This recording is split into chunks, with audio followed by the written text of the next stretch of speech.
Bonjour les amis. Aujourd'hui nous retrouvons Jean, la suite de l'évangile d'hier, donc toujours au chapitre 1, mais cette fois-ci les versets 35 à 42. Le lendemain, Jean se trouvait de nouveau au même endroit avec deux de ses disciples. Fixant son regard sur Jésus qui marchait, il dit « Voici l'agneau de Dieu ».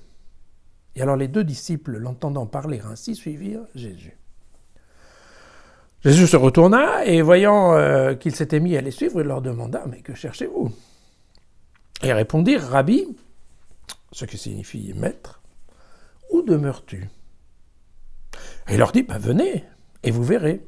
Ils allèrent donc, ils virent où il demeurait, et ils demeurèrent auprès de lui ce jour-là, c'était environ la 10e heure. André, le frère de Simon-Pierre, était l'un de ces deux qui avaient écouté Jean et suivi Jésus.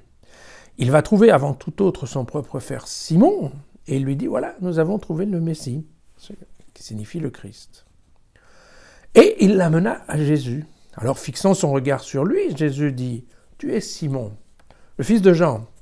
Tu seras appelé Céphas, ce qui veut dire Pierre. » Bon. Voilà, aujourd'hui, Jean nous explique beaucoup de choses sur la signification des mots, hein, n'est-ce pas? Rabbi, ce qui signifie maître. Le Messie, ce qui signifie le Christ. Et puis, Céphas, ce qui veut dire pierre. Vous voyez, Jean s'est appliqué à ce que tout le monde comprenne. Alors, je vous rappelle juste le premier verset de l'évangile d'hier, qui était le verset numéro 29. Le lendemain, il vit Jésus qui venait vers lui, et il dit « Voici l'agneau de Dieu, qui enlève le péché du monde. » Alors voilà, il faut reconnaître qu'aujourd'hui, Jean ne s'est pas foulé, puisqu'il a repris pour la première lettre exactement la phrase d'hier. Alors, c'est un passage qui, pour une fois chez Jean, paraît tout à fait limpide. Hein. C'est la description de la constitution de l'équipe de base des disciples de Jésus. Et on voit qu'on est assez loin de l'histoire telle qu'elle était racontée par les synoptiques, donc par Luc et par Matthieu. C'est-à-dire qu'ici, il n'y a pas de promenade au bord du lac, il n'y a pas de pêcheurs sur leur barque que Jésus appellerait, vous savez...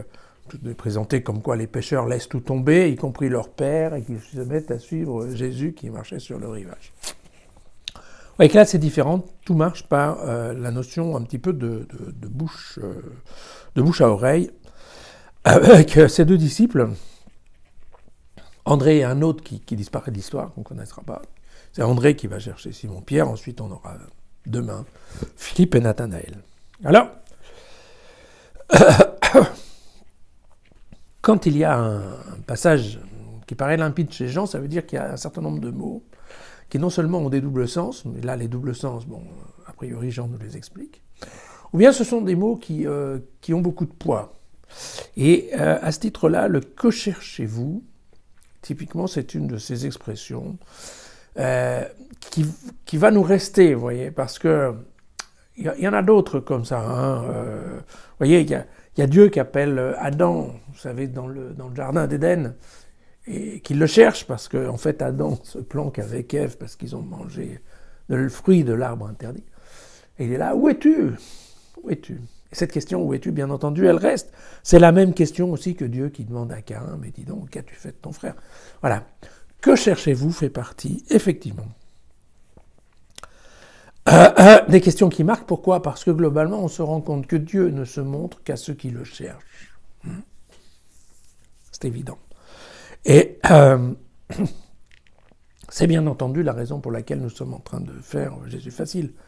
C'est-à-dire qu'on cherche, en effet, un sens. En cherchant un sens à notre vie, probablement, on est en train de chercher Dieu. Alors, Dieu qui est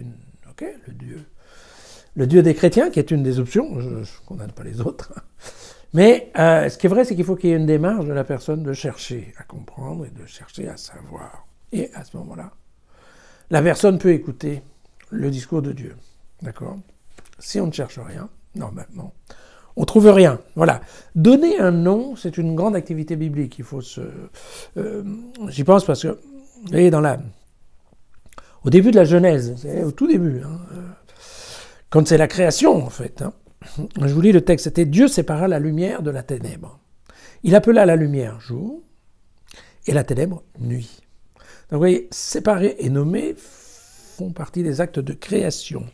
Et c'est bien pour ça que dans l'Évangile, on verra ça, mais aussi dans la Bible, très souvent, quand Dieu va donner une mission particulière à un homme, il va lui donner un nouveau nom qui correspondra à cette mission. Et donc, c'est le cas aujourd'hui de ce Simon qui devient Pierre, et bien entendu, comme le dira Matthieu, sur cette pierre, je mettrai d'autres pierres qui bâtiront cette église. Enfin voilà, c'est ça l'idée. Voilà. Alors, je vous retrouve le lendemain.